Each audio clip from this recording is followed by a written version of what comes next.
Tree, I guess the big question is this just the kickoff of an unmitigated disaster? Yu-Dee Chang, Principal and Chief Advisor at ACE Investment Strategist, joins us from Washington, D.C. But Yu-Dee, good to have you on the program with us. What was the catalyst for this? I mean, we had the debt deal. We know that it wasn't anything to scream about, but the Eurozone problems had never gone away. They were just papered over by what was going on in Washington. What was the catalyst that led everybody to freak out collectively like this? No doubt about it, it was what the president of the European Central Bank said.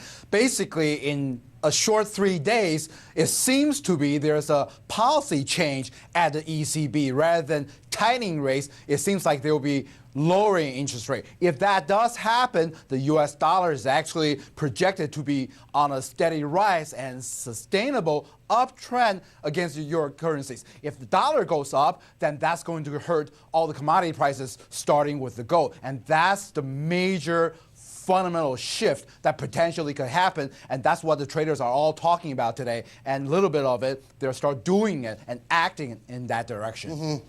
Yu-Dee, you're describing a scenario of desperation. Is that what we're seeing with these perceived policy flip-flops that you're talking about? Yeah, a little bit of it. If you think about it, basically, there's really no safe haven anymore. The safe haven today, clear and shown, is still actually a little bit of a U.S. dollar, not even the gold market. Of course, there's a lot of reasons there. So absolutely, a little bit panicking in the markets there.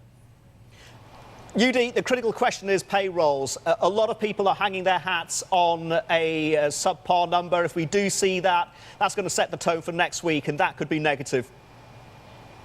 Yeah, I think so. Maybe a little bit of it, but maybe not to that extent. The number, the consensus number right now is about 100,000 jobs. The whisper I'm hearing is actually started coming down to about 85,000. So people are saying that probably going to be somewhere between 85,000 to 100,000. Not anything to this market is actually much correcting mechanism. You know, by today we're bringing the interest rates back, just mortgage rates back, the prices of metals back down, and it's actually not going to be this year.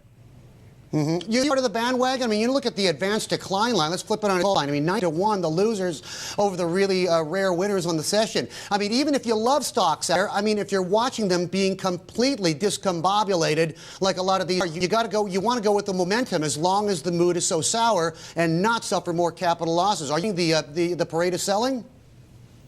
No, believe it or not, I'm actually a contrarian. I think at this stage, I'm actually looking for a buying opportunity. You know, people were talking about today, all the major indices broke its 200-day moving average, and people are talking about head and shoulder formation going to the downside. I think at this stage, no doubt, momentum is very, very weak. The word on Wall Street is gloomy. So I think on a very short-term basis, we may not have exactly found the bottom. But I think on the intermediate term basis, I think at this stage, it's really nothing that we haven't gone through. Since the bottom of 2009, we've had these type of corrections. Back in May of last year, the flash crash, we're down about 17%. Right now, we're off about 12% from the low. Actually, I think there might be a little bit more weakness to come. I'm looking for a buying opportunity right now.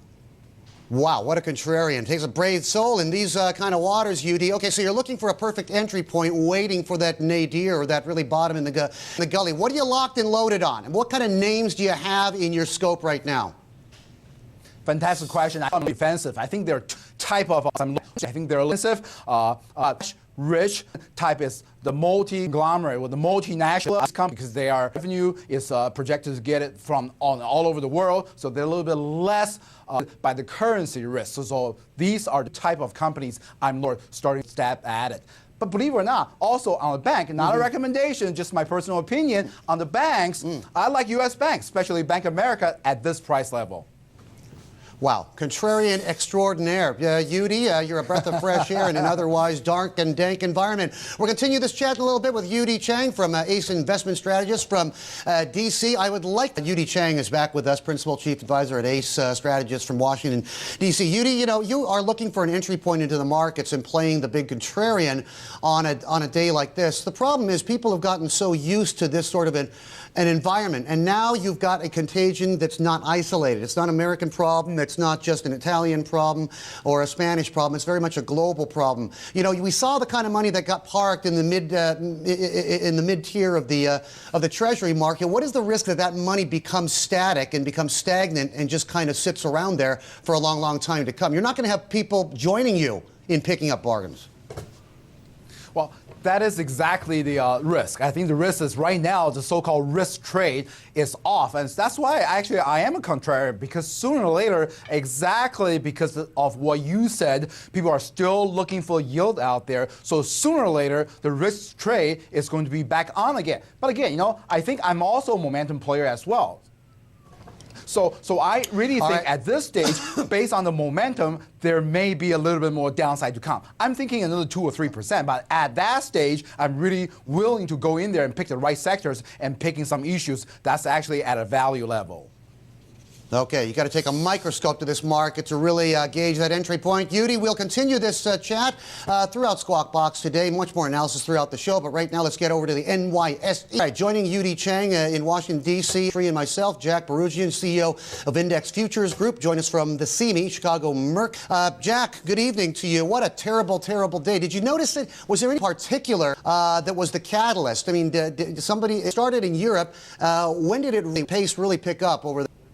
Well, you know, if all of the selling really takes place right before the market starts, right when it opens, and kind of Europe closes, it's obvious that Europe is the story here. We're seeing banks liquidating cash that's being raised. Of course, all that has to be repatriated back. It's going to cost them a lot more to be able to just insure some of the debt that they're holding. What happened during the middle part of the day was there was word on the street that counterparty risk with European institutions was something that was being stopped internally by a lot of our trading desks. Now, whether that's true or it really started to accelerate and throw fuel on the fire. I think what we're going to see is some statement probably made by the EU or by a European institution saying basically that there is no problem with counterparty risk. Something's going to have to be done. There is a crisis of confidence that is coming out of the Eurozone that is directly affecting